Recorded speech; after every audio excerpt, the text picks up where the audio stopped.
Good morning students. मैं Rekha Sharma, associate professor political science, Rajiv Gandhi Rajkiya Mahila महाविद्यालय भिवानी से बीए तृतीय वर्ष के विद्यार्थियों के लिए आज हम कर रहे हैं weakness and strengthen of UNO, संयुक्त राष्ट्र संघ की विफलताएं और उसको मजबूत बनाने के लिए सुझाव। संयुक्त राष्ट्र संघ की स्थापना हुए लगभग हम ये कहें कि 1945 से लेके 2021 हम आए हुए हैं और करीब करीब 76 ईयर्स जो हैं वो चल रहे हैं, 75 ईयर्स हो चुके हैं।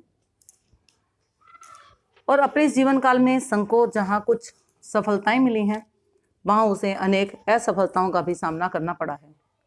इस काल में इसके अनेक संगठनात्मक व कार्यात्मक दोष भी उभर कर सामने आए हैं, जिनके कारण संघ अपने कार्यों को सफलतापूर्वक नहीं कर पा रहा है। चार्टर के अति कठोर होने के कारण वह अपने आप को पूरी तरह समय के अनुसार ढालने में भी सफल नहीं हुआ है। एक और अंतर्राष्ट्रीय राजनीति में मौजूद गुटों ने इसे निष्क्रिय बना रखा है तथा दूसरी ओर वह बड़ी शक्तियों के हाथों में खिलौना मात्र बनकर रह गई है। संघ की विफलताओं का वर्णन करते हुए गुटरिच ने लिखा है कि शक्तियों में संघर्ष, हथियारों की ओर, अंतर्राष्ट्रीय वादों का शांतिपूर्ण निपटारा ना हो पाना इत्यादि इसकी मुख्य विफलताएं हैं।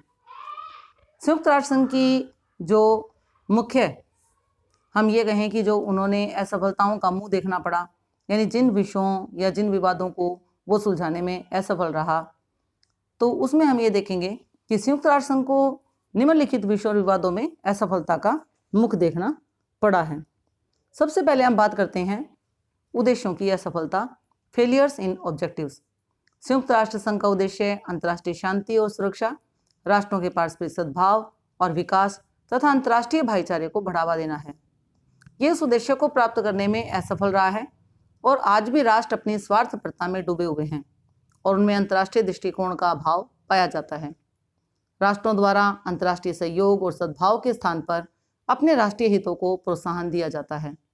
अपने शुद्ध राष्ट्रीय हितों की पूर्ति के लिए वे संयुक्त राष्ट्र संघ के चार्टर की भावनाओं की अपेक्षा करने में भी नहीं हिचकते। संयुक्त राष्ट्र संघ के चार्टर में विश्व के कल्याण की बात कही है और संयुक्त राष्ट्र संघ विकसित राष्ट्रों को विकासशील और अविकसित राष्ट्रों की सहायता करने के अपने मूल उद्देश्य में असफल रहा है। हम बात करते हैं दूसरे पॉइंट की और वो है विश्व में अनेक तनाव केंद्र, many tension centres in the world. वर्तमान समय में विश्व के अनेक ऐसे तनाव केंद्र बने हुए हैं जो विश्व शांति के लिए खतरा हैं, जैसे क्यूबा, फिलिस्तीन, अरब इजराइल संघर्ष, नामीबिया का संकट, अफगानिस्तान की विस्फोटक स्थिति, उत्तरी कोरिया, सोमालिया का संकट तथा रवांडा की समस्या इत्यादि को हम अपने सामने रख सकते हैं। और ये ऐसे तनाव केंद्र थे जो कभी भी बड़े संघर्ष का कारण बन सकते थे। जब तक इस प्रकार के तनाव केंद्र बने रहें तब तक विश्व में शांति की स्थापना हमने देखा था कि उस समय तक संभव नजर नहीं आ रही थी। हम बात करें तीसरे पॉइंट की, नई अंतर्राष्ट्रीय अर्थव्यवस्था का स्वप्न साकार नहीं होना, non realisation of the dream of नियो। संयुक्त राष्ट्र संघ अर्थव्यवस्था के न्यायोचित तर्कसंगत निर्धारण करने और उसे तर्कसंगत बनाने में असफल रहा। आज भी विश्व के विकसित राष्ट्रों का प्राकृतिक संसाधनों पर आधिपत्य बना हुआ है। विकसित और विकासशील तथा अविकसित देशों के बीच की खाई बहुत गहरी है। विकसित देशों द्वारा विकासशील और अविकसित राष्ट्रों को जो तकनीकी निर्यात की जा रही है वो बहुत पुरानी है और विकसित देशों द्वारा दंगल प्रस्तावों के द्वारा विश्व में अपना आर्थिक साम्राज्यवाद कायम किया जा रहा है, जो अत्यंत चिंतनीय है। हम बात करें चौथे पॉइंट की और वो है विश्व में व्याप्त अशिक्षा, गरीबी, बेरोजगारी और भूखमरी की स्थिति, illiteracy, poverty, unemployment, hunger problems in the world. आज विश्व में व्याप्त अशिक्षा भी मानवता के नाम पर कलंक है। एशिया, अफ्रीका और लैटिन अमेरिका में निरक्षरों की बहुत बड़ी संख्या है। यह निरक्षरता मानवता का एक अभिशाप है। इसके अतिरिक्त विश्व में व्याप्त दरिद्रता, भूखमरी और गरीबी की स्थिति भी चिंतनीय है। अभी कुछ वर्षों पूर्व अफ्रीकी देशों इथोपिया, बुरुंडी और सोमालिया में अकाल की स्थिति से लाखों लोग कलवित हो गए और विकासशील और अविकसित राष्ट्रों में नागरिकों का जीवन स्तर बहुत दयनीय और शोचनीय है। ये सब स्थितियां संयुक्त राष्ट्र संघ के सम्मुख प्रबल चुनौती उपस्थित करती रही। हम बात करें पांचवें पॉइंट की तो वो है विश्व के अधिसंख्य अंतर्राष्ट्रीय संघर्षों पर चर्चा नहीं, no discussion on most conflicts. द्वितीय महायुद्ध के काल में या हम कहीं बाद की अवधि में अधिसंख्य अंतर्राष्ट्रीय संघर्षों पर या तो राष्ट्र संघ में चर्चा ही नहीं हुई, या चर्चा हुई भी तो उसके बाद उसको सुलझाने के लिए आवश्यक कार्रवाई नहीं की गई। पिछले 50 वर्षों के भीतर उत्पन्न होने वाले 100 से अधिक अंतर्राष्ट्रीय संगठनों और युद्धों में से 20% से भी कम मामलों में संयुक्त राष्ट्र संघ ने हस्तक्षेप किया तथा उनमें से भी लगभग आधे मामलों में ही सफलता प्राप्त हुई। इसके बावजूद हम ये कहेंगे कि इस अंतर्राष्ट्रीय संगठन के जो संवाद और मतभेद निवारण का एक जो सशक्त माध्यम था और जो वास्तविक मंच था वो बनने में ये विफल रहा। हम बात करते हैं 6 पॉइंट की, और वो है प्रभुता पर आंच आने पर ही शिकायत। Complaints motivated by self interest. पिछले 5 दशकों तक का इतिहास इस तथ्य का साक्षी है कि अधिसंख्य राज्य अपनी प्रभुता पर आंच आने पर संयुक्त राष्ट्र संघ में फरियाद करने में झिझकते रहे हैं। महासचिव कुर्ट वाल्डीम ने स्वयं इस तथ्य को स्वीकारा है। इतना ही नहीं, अधिकाधिक राष्ट्र संघर्ष प्रबंध के लिए क्षेत्रीय अंतर्राष्ट्रीय संगठनों की ओर मुड़े हैं, जैसे अफ्रीकी एकता संगठन, अमेरिकी राज्य संगठन, दक्षिण एशियाई राज्य समुदाय, अरब लीग, यूरोपीय परिषद, कोंटाडोरा समूह जिसमें कि मैक्सिको, वेनेजुएला, कोलंबिया और पनामा शामिल हैं। राष्ट्रों द्वारा परंपरागत हथियारों के क्षेत्र में नए नए अनुसंधान किए जा रहे हैं और नए नए हथियारों का विकास किया जा रहा है। परमाणु हथियारों की होड़ मानवता के लिए बहुत बड़ा खतरा है और अब तक तो केवल संयुक्त राज्य अमेरिका, सोवियत संघ, फ्रांस, साम्यवादी चीन और ग्रेट ब्रिटेन में ही परमाणु शक्ति संपन्न राष्ट्र थे, लेकिन अब इजराइल, भारत, दक्षिण Africa, Argentina, Pakistan, Libya, Iran भी परमाणु शक्ति संपन्न राष्ट्र बनने की तैयारी में है और वो बन चुके हैं। अब पुष्ट समाचारों के अनुसार हम ये कह सकते हैं कि कई देशों ने आणविक हथियार भी विकसित कर लिए हैं और इसमें आणविक हथियारों को ही हम देखते हैं कि कहीं आगे चलकर बढ़ावा ना मिलने लगे या बढ़ावा ही मिले है। हम बात करें हमारे 8वें नंबर के पॉइंट की, वो है असुरक्षित भंडार, इनसिक्योर आर्मोरीज। आणविक हथियारों की दिशा में एक सोचनीय और चिंतनीय पहलू रूस, यूक्रेन और बेलारूस के परमाणु भंडार केंद्रों का असुरक्षित होना है। यहाँ से अनेक देश चोरी छिपे यूरेनियम को खरीदते रहते हैं। अगर स्थिति को नियंत्रित नहीं किया गया तो कोई भी आतंकवादी संगठन मानवता के भविष्य को संकट में डाल देगा। परमाणु हथियारों के संबंध में एक नवीन समस्या उठ खड़ी हुई है और वह भूतपूर्व सोवियत संघ के परमाणु वैज्ञानिकों का मध्य पूर्व या इस्लामी देशों की ओर पलायन। ये वैज्ञानिक बेरोजगार हैं। पूर्व सोवियत संघ में ये वैज्ञानिक अच्छा जीवन स्तर बिताते थे। बेरोजगारी के कारण ये अन्य देशों की ओर पलायन करने को विवश हुए हैं। अगर इस्लामिक देशों ने वैज्ञानिकों का उपयोग करके परमाणु हथियार विकसित कर लिए तो स्थिति बहुत खराब हो जाएगी। हम बात कर रहे हैं हमारे नेक्स्ट पॉइंट की, और वो है आतंकवादी संगठनों की चुनौती। आज विश्व के प्रत्येक देश में आतंकवादी गतिविधियों का विस्तार हो रहा है। आतंकवाद मानवता का सबसे बड़ा खतरा है।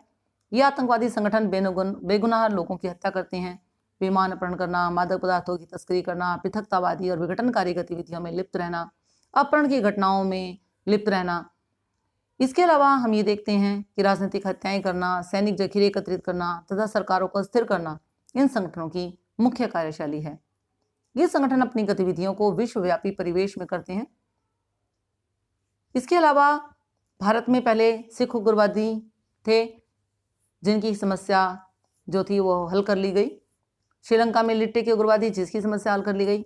जापान के ब्लैक स्तंभर और रेड आर्मी, ग्रेट ब्रिटेन में आयरिश रिपब्लिकन आर्मी, फिलिस्तीन छापामारों का संगठन, ये इस प्रकार के आतंकवादी संगठनों की गतिविधियां जो थी उस समय में मानवता के सम्मुख प्रबल चुनौती उपस्थित कर रहे थे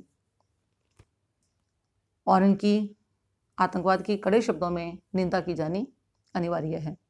हम बात करें नेक्स्ट पॉइंट की, तो वो है मानवाधिकारों का हनन, वायलेशन ऑफ ह्यूमन राइट्स।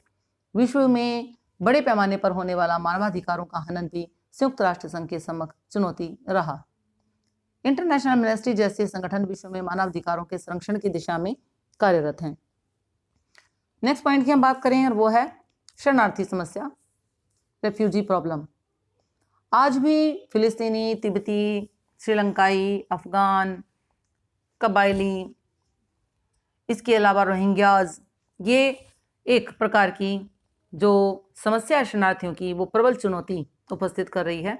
ये शरणार्थी नारकीय जीवन व्यतीत कर रहे हैं और इन शरणार्थियों की समस्या का समाधान करना आवश्यक है। हम बात करें हमारे नेक्स्ट पॉइंट की, तो वो है अपने निर्णयों को लागू करने में असफल था। Failure in getting it's decision implemented. संयुक्त राष्ट्र संघ की एक अन्य जो हम ये कहें कि विफलता रही वो थी अपने निर्णयों, प्रस्तावों और सिफारिशों को लागू करवाने में ये असफल रहा। संयुक्त राष्ट्र संघ की महासभा में दक्षिण अफ्रीका की सरकार की रंग भेद की नीति के विरुद्ध अनेक प्रस्ताव पास किए गए, परंतु उन्हें लागू नहीं करवाया जा सका। और इसी प्रकार इजराइल के विरुद्ध अनेक प्रस्ताव पास किए गए, परंतु उन्हें भी लागू नहीं करवाया जा सका।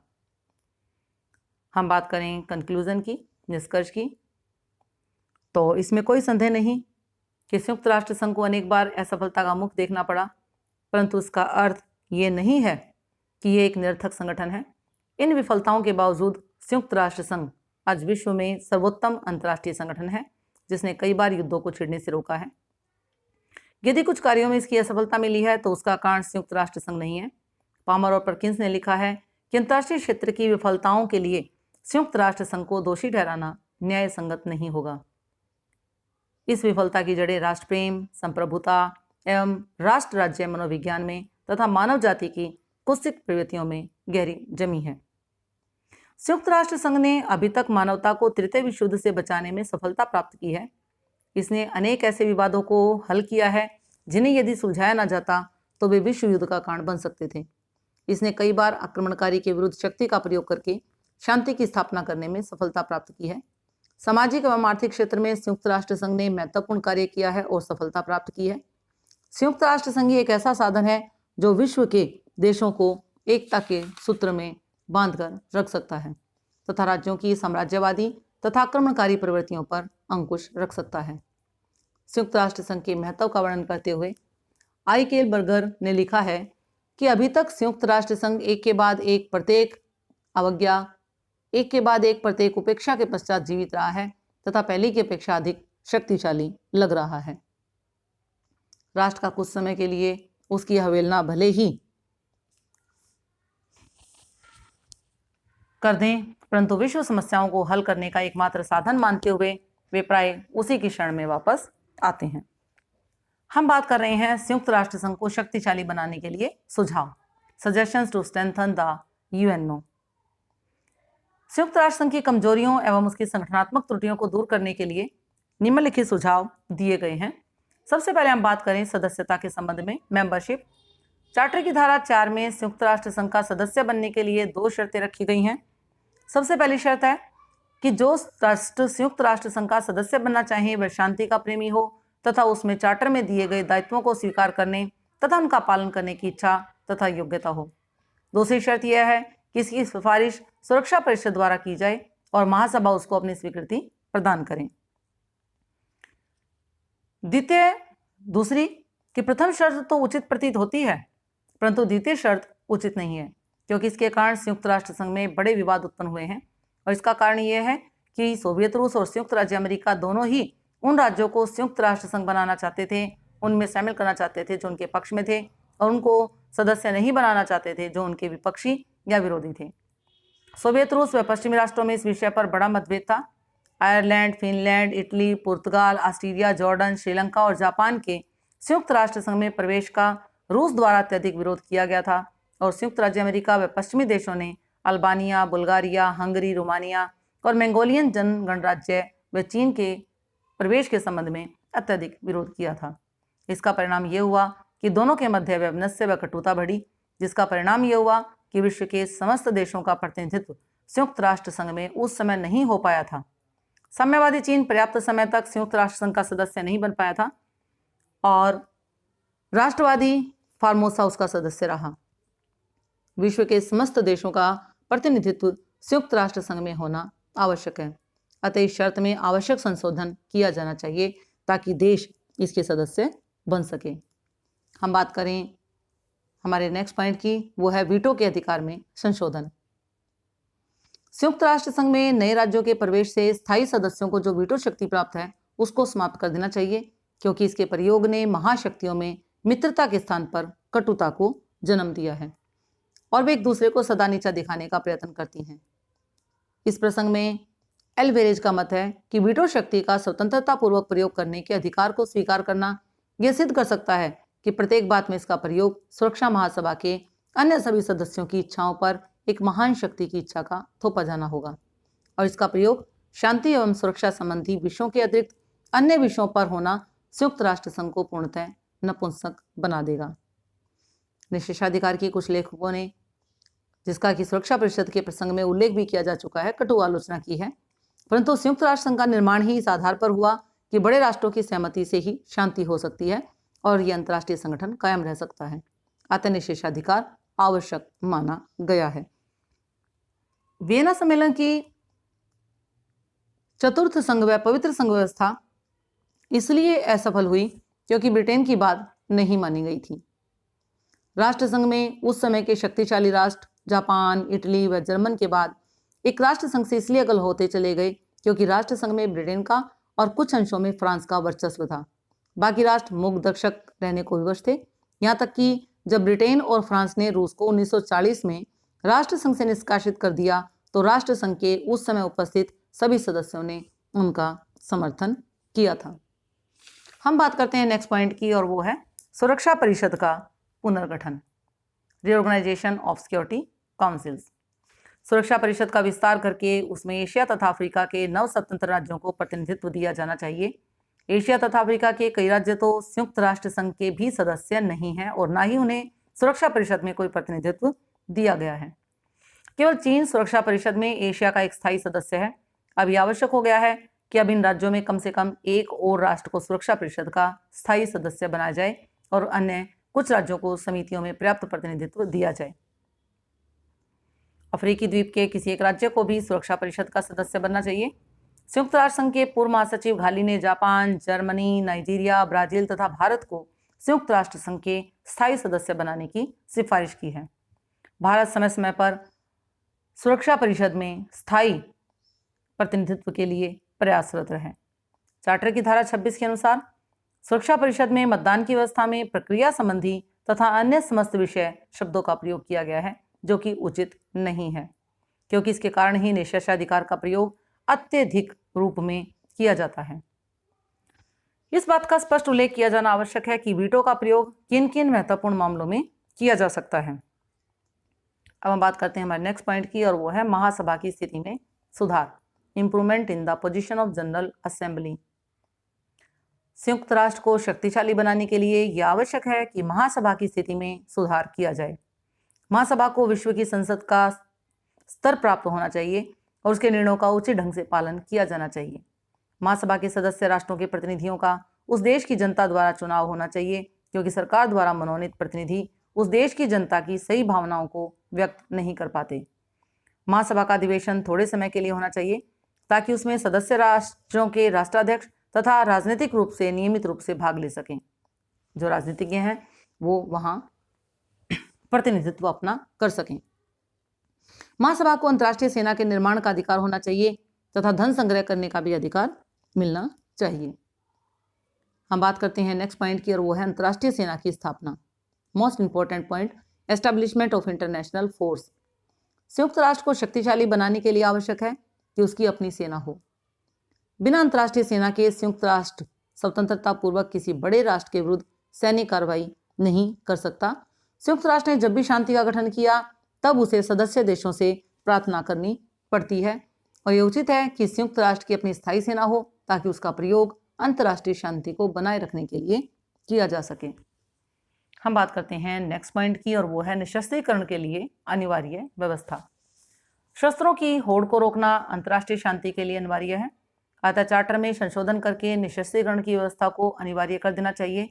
सभी परमाणु शस्त्रों को तुरंत नष्ट कर देना चाहिए तथा प्रत्येक देश के लिए शस्त्रों की संख्या निश्चित कर देनी चाहिए। हम बात करें नेक्स्ट पॉइंट की तो वो है अंतर्राष्ट्रीय न्यायालय के अधिकार के संबंध में, इंटरनेशनल कोर्ट। इसके अधिकार क्षेत्र में विस्तार किया जाना बहुत ही आवश्यक है, जिससे राष्ट्रों के विधि संबंधी झगड़ों का न्यायिक निर्णय करने व अंतर्राष्ट्रीय विधि के विकास में सहायक हो। नवोदित राष्ट्रों को अधिक प्रतिनिधित्व दिया जाना चाहिए। यह अनिवार्य कर देना चाहिए कि विधि संबंधी सभी मामलों का निर्णय अंतर्राष्ट्रीय न्यायालय द्वारा किया जाएगा। संयुक्त राष्ट्र संघ में सबसे बड़ा विवाद यह है कि कौन सा कार्य किसी भी राष्ट्र के घरेलू क्षेत्र के अंतर्गत आता है या नहीं। संयुक्त राष्ट्र संघ के चार्टर में संशोधन करके घरेलू क्षेत्र के संबंध में निर्णय करने का अधिकार अंतर्राष्ट्रीय न्यायालय का होगा और उसका निर्णय अंतिम होगा। संयुक्त राष्ट्र संघ में सबसे अधिक विवादास्पद विषय घरेलू क्षेत्र है, जिसका उल्लेख हम समय समय पर करते रहे हैं। हम बात करते हैं हमारे नेक्स्ट पॉइंट की, और वो है प्रादेशिक संगठनों के संबंध में, रीजनल ऑर्गेनाइजेशंस। आज्ञा पत्र की धारा 51-52 में सामूहिक सुरक्षा की स्थापना करने के उद्देश्य से प्रादेशिक संगठनों के निर्माण की व्यवस्था है। इसमें भी आवश्यक परिवर्तन होना चाहिए, क्योंकि इसकी आड़ में आक्रामक सैनिक संगठनों का निर्माण किया गया है। अति आवश्यक है कि इसमें ऐसा संशोधन किया जाए कि संगठन सहयोग व सौहार्द के लिए स्थापित हो, क्योंकि ये सामूहिक सुरक्षा के स्थान पर अंतर्राष्ट्रीय तनाव में वृद्धि करते हैं। इसके अंतर्गत दक्षिण पूर्वी एशिया संधि संगठन और उत्तरी अटलांटिक संधि संगठन का निर्माण किया गया है। नेक्स्ट पॉइंट है न्यास पद्धति के संबंध में, with regard to trusteeship system. संयुक्त राष्ट्र संघ के आज्ञा पत्र में, जिसमें कि धारा 76 ख में ये स्पष्ट लिखा गया है, इसमें न्यास पद्धति की व्याख्या की गई है, और यह धारा इस प्रकार है: संरक्षित प्रदेशों की राजनीतिक, आर्थिक, सामाजिक एवं शिक्षा संबंधी उन्नति तथा स्वशासन अथवा स्वतंत्रता की ओर, जैसा प्रत्येक प्रदेश एवं उसकी जनता की विशेष परिस्थितियों तथा तत्संबंधी लोगों की स्वतंत्रता पूर्वक अभिव्यक्त इच्छाओं तथा जैसा कि प्रत्येक संरक्षण समझौते के अनुसार निश्चित किया गया हो, प्रोत्साहन प्रदान करना। इसके अंतर्गत ये कहा गया है कि संरक्षित प्रदेशों की उचित व्यवस्था की ओर ध्यान दिया जाए और उनको स्वतंत्रता के मार्ग की ओर ले जाया जाए, और जब इस योग्य हो जाएं तो उनको स्वतंत्रता प्रदान की जाए। किंतु इसके अंतर्गत उस समय का निर्धारण नहीं किया गया जिसमें उनको स्वतंत्रता प्रदान की जाएगी। इसका उल्लेख किया जाना आवश्यक है। इसके अभाव में यह निर्धारण करने का कार्य बड़े राष्ट्रों के अधिकार में आ जाता है, और वे अपने स्वार्थ के वशीभूत होकर उस समय तक उनको अपने अधिकार में रखेंगे जिस समय तक उनकी अपने स्वार्थों की पूर्ति हो रही है और संरक्षित प्रदेशों के लोगों की इच्छा की अवहेलना होती रहेगी। हम बात करें हमारे नेक्स्ट पॉइंट की, तो वह है अंतर्राष्ट्रीय न्यायालय के क्षेत्राधिकार में संशोधन। अनेक विधिवेताओं का विचार है कि संयुक्त राष्ट्र को शक्तिशाली बनाने के लिए अंतर्राष्ट्रीय न्यायालय का क्षेत्राधिकार अनिवार्य होना चाहिए। चार्टर में ऐसी व्यवस्था होनी चाहिए कि शांति एवं सुरक्षा संबंधी विषयों में अंतर्राष्ट्रीय न्यायालय के सभी निर्णय संबंधित राष्ट्रों पर बाध्यकारी हों। न्यायालयों के निर्णयों को न मानने वालों के विरुद्ध सैनिक तथा आर्थिक प्रतिबंध लगाए जाने चाहिए या उनकी व्यवस्था की जानी चाहिए। अंतर्राष्ट्रीय न्यायालय को चार्टर की व्याख्या करने का अधिकार होना चाहिए तथा संयुक्त राष्ट्र के सभी अंगों को उसकी व्याख्या को मानना चाहिए। हम बात करते हैं हमारे नेक्स्ट पॉइंट की, और वो है राष्ट्रों का घरेलू क्षेत्र, डोमेस्टिक ज्यूरिसडिक्शन। संयुक्त राष्ट्र संघ के समक्ष जब भी कोई विवाद आता है तो सभी राष्ट्र उसको अपना घरेलू मामला कहकर टालने का प्रयास करते हैं, क्योंकि संयुक्त राष्ट्र संघ की धारा 2 की 7वीं उपधारा में कहा गया है कि चार्टर संयुक्त राष्ट्र संघ को ऐसे विषयों में जो निश्चित रूप से किसी राज्य के आंतरिक क्षेत्र घरेलू मामलों के अंतर्गत आते हैं हस्तक्षेप करने का अथवा सदस्य राज्यों को वर्तमान घोषणा पत्र के अंतर्गत समाधान हेतु प्रस्तुत करने का अधिकार प्रदान नहीं करता है। किंतु यह सिद्धांत अध्याय 7 के अंतर्गत दंडात्मक कार्रवाइयों के संबंध में लागू नहीं होता है। इस धारा की संबंधित राष्ट्रों ने ऐसी व्याख्या की है कि सभी बातों को वे अपने घरेलू क्षेत्र के अंतर्गत बताते हैं और इस धारा का लाभ उठाकर निरंतर ये प्रयास करते हैं कि वे मनमानी करें, यहाँ तक कि दूसरे राष्ट्रों के संबंध में भी हस्तक्षेप करें और घरेलू झगड़ा बताकर मुक्त हो जाएं। ऐसी परिस्थितियों से संयुक्त राष्ट्र संघ का कार्य बहुत सीमित हो गया है। अंतर्राष्ट्रीय स्वेज नहर के राष्ट्रीयकरण को मिस्र ने अपना घरेलू क्षेत्र माना था। नामीबिया की स्वतंत्रता के प्रश्न को भी दक्षिण अफ्रीका ने घरेलू क्षेत्र का मामला बनाने का प्रयास किया था। इजराइल फिलिस्तीनियों की समस्या को अपने घरेलू क्षेत्र का मामला बताता है। यहाँ तक कि रूस की सेना का 1956 में हंगरी में और 1968 में चेकोस्लोवाकिया में हस्तक्षेप वार्सा संधि देशों की घरेलू मामला बताकर संयुक्त राष्ट्र संघ की अवहेलना की गई थी तथा फ्रांस ने वियतनाम में फिर अपना शासन स्थापित करने की चेष्टा की। वहीं हॉलैंड ने इंडोनेशिया विवाद को घरेलू क्षेत्र बताया था, परंतु संयुक्त राष्ट्र संघ ने सब में हस्तक्षेप करके स्वाधीनता दिलाई तथा विवाद का निराकरण किया। हम बात करते हैं नेक्स्ट पॉइंट की, और वो है छोटे राष्ट्र, स्मॉल नेशंस। अब एक नई हवा चली कि बड़े राष्ट्र छोटे राष्ट्रों के मामले में अपनी समर्थित सरकार स्थापित कराकर वहां सेनाएं भेजकर प्रभाव स्थापित कर लेते हैं। रूस ने अफगानिस्तान में और वियतनाम ने कम्पूचिया में सेनाएं भेजकर हस्तक्षेप किया और विश्व युद्ध की संभावना भी उत्पन्न हुई। जैसे अफगानिस्तान ने रूस द्वारा सेना भेजने से अमेरिका, पाकिस्तान और ईरान ने मुजाहिदों की सहायता देकर युद्ध करा दिया और स्थिति विस्फोटक हो गई। इसी प्रकार वियतनाम द्वारा कम्पूचिया में सेना भेजने के विरोध में चीन ने गृह युद्ध की स्थिति उत्पन्न कर दी। लेबनान निरंतर अशांति क्षेत्र बना हुआ है, अतः संयुक्त राष्ट्र चार्टर में संशोधन करके निश्चित कर देना चाहिए कि किसी भी राष्ट्र द्वारा दूसरे देश में सेना भेजना घरेलू क्षेत्र के अंतर्गत नहीं आता है, और यह भी संशोधन द्वारा निश्चित कर देना चाहिए कि कौन से घरेलू मामले आते हैं और कौन से नहीं। इससे अनिश्चितता दूर होगी। अशांति में लेबनान जैसे देशों में शांति भी हो जाएगी, छोटे राष्ट्रों की सुरक्षा होगी, संयुक्त राष्ट्र संघ का कार्य सुनिश्चित हो जाएगा और बड़े राष्ट्रों की आक्रांता प्रवृत्तियों पर रोक लगेगी। हम बात करें हमारे नेक्स्ट पॉइंट की, और वो है वर्तमान समय में वायुयानों के अपहरण व मादक द्रव्यों और हेरोइन आदि का व्यापार जो बढ़ गया है उसके मामले में इनको रोकने का अधिकार भी चार्टर में संशोधन करके संयुक्त राष्ट्र संघ को दिया जाना चाहिए, और इसको प्रोत्साहित करने वाले देशों पर जुर्माना और इस धंधे में लगे व्यक्तियों को दंडित करने का अधिकार राष्ट्र संघ को दिया जाना चाहिए। विशेष पुलिस व विशेष न्यायालय संयुक्त राष्ट्र संघ के अंतर्गत स्थापित किए जाने चाहिए। इसके खर्चे की पूर्ति मादक पदार्थों को जब्त करके और मादक वस्तुओं के व्यापार करने वाले व्यक्तियों व संबंधित देशों पर जुर्माना करके की जानी चाहिए। इससे मादक द्रव्यों का व्यापार पूरे विश्व में समाप्त करने में सहायता मिलेगी। हम बात करते हैं नेक्स्ट पॉइंट की, और वो है मानव अधिकार। ये सबसे इंपॉर्टेंट पॉइंट है, ह्यूमन राइट्स।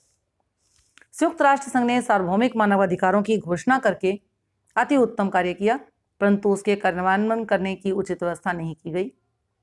चार्टर में संशोधन करके व्यवस्था कर देनी चाहिए कि मानवाधिकारों की रक्षा उसी प्रकार की जा सके जैसे यूरोपीय समुदाय में की जाती है, तथा जिन राष्ट्रों द्वारा अधिकार देकर छीन लेने का प्रावधान किया जाए अथवा काम के अधिकार को स्वीकार न करके बेकारों और अशिक्षितों की संख्या निरंतर जो बढ़ाई जा रही है उनसे प्रश्न पूछने, चेतावनी देने और भर्त्सना करने का अधिकार संयुक्त राष्ट्र संघ को दिया जाए।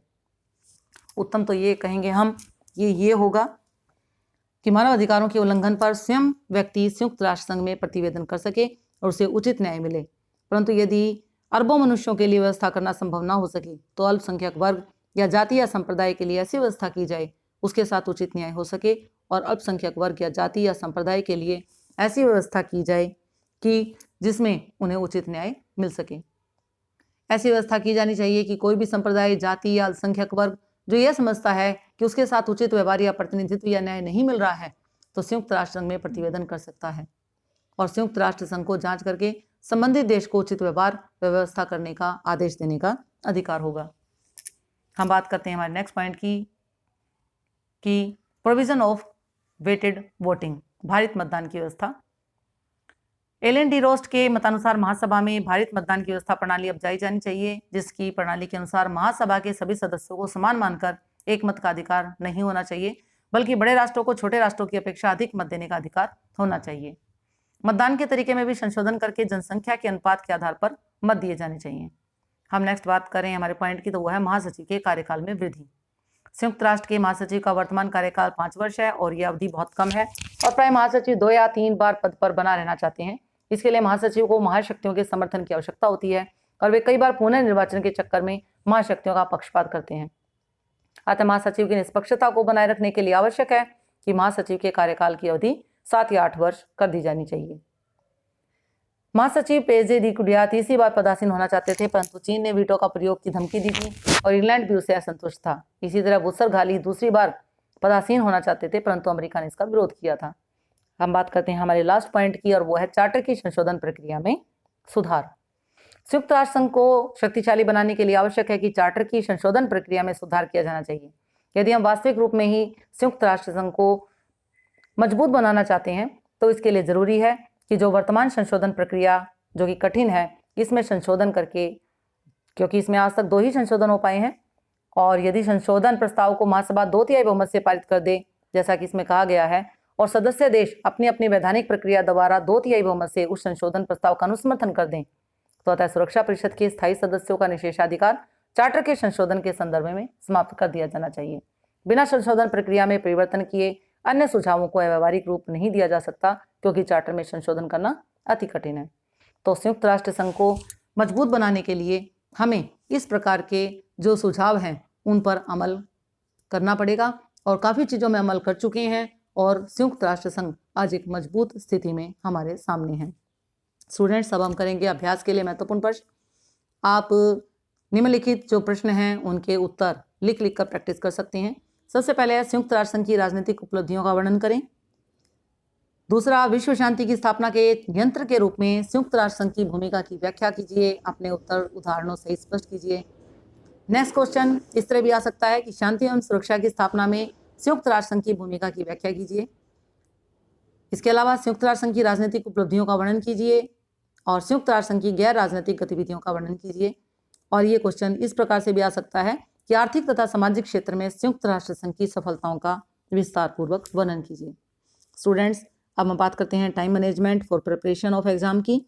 अभी आपके एग्जाम आने वाले हैं, तो आप समय का ध्यान रखें, लिखकर अभ्यास करें, बार बार लिखकर देखें, स्वयं का मूल्यांकन करते रहें। धन्यवाद।